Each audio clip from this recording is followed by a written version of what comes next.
Bonjour à tous. 3 solutions pour vendre son logement. Voilà, en l'occurrence, notre thème du jour.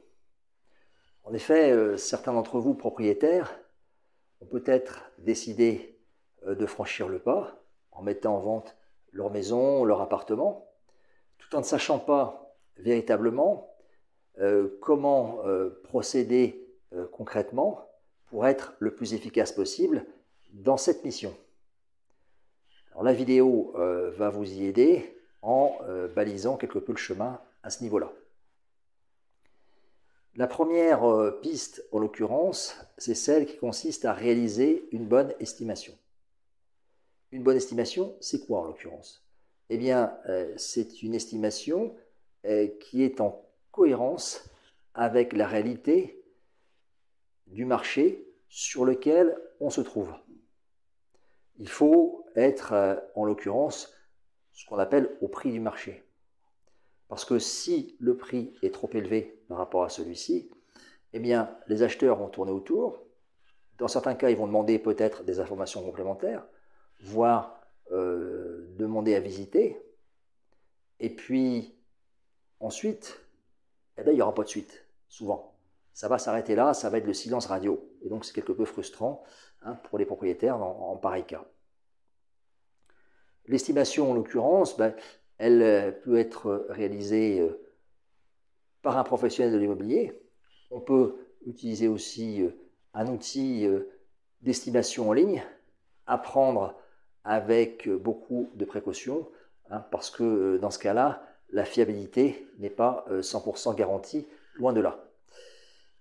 La deuxième piste, c'est celle qui consiste à mettre en valeur son logement. Alors, c'est ranger, dépersonnaliser, désencombrer. Il faut que le logement soit bien rangé, en l'occurrence, parce que c'est important lorsqu'on fait venir un acheteur potentiel qui puisse se projeter dans les meilleures conditions possibles, qu'il ait la meilleure lisibilité, visibilité du logement. Et donc, il ne faut pas hésiter également à donc dépersonnaliser, désencombrer, en mettant de côté, même temporairement, certains objets qui n'auraient pas nécessairement leur place de manière indispensable à ce moment-là. C'est une bonne solution qui est pas onéreuse, parce qu'elle demande juste à se retrousser les manches. Parfois, il peut y avoir un coup de peinture à donner, bon, là, mais ça reste effectivement très peu onéreux en la matière. On peut passer également à la deuxième phase. Si par exemple, le logement est vide avant la mise en vente, là, il faudra peut-être le meubler, faire appel à un professionnel dans le cadre de ce qu'on appelle le home staging. Là, c'est une prestation qui est plus onéreuse que la précédente, forcément. Bon, simplement, elle n'est pas obligatoire. À voir en fonction des circonstances de la situation qui est propre.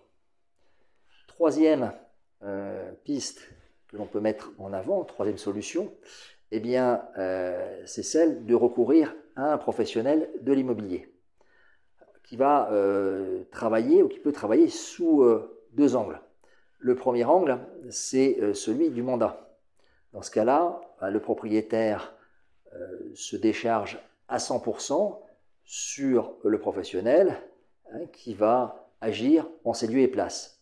Il est spectateur de la situation et donc c'est assez confortable. Le deuxième volet, deuxième possibilité, c'est celle où certains propriétaires veulent être partie prenante dans la vente de leur logement, c'est-à-dire qu'ils veulent le vendre eux-mêmes, tout en étant accompagnés, conseillés par un professionnel de l'immobilier. C'est ce qu'on appelle le système de la prestation immobilière.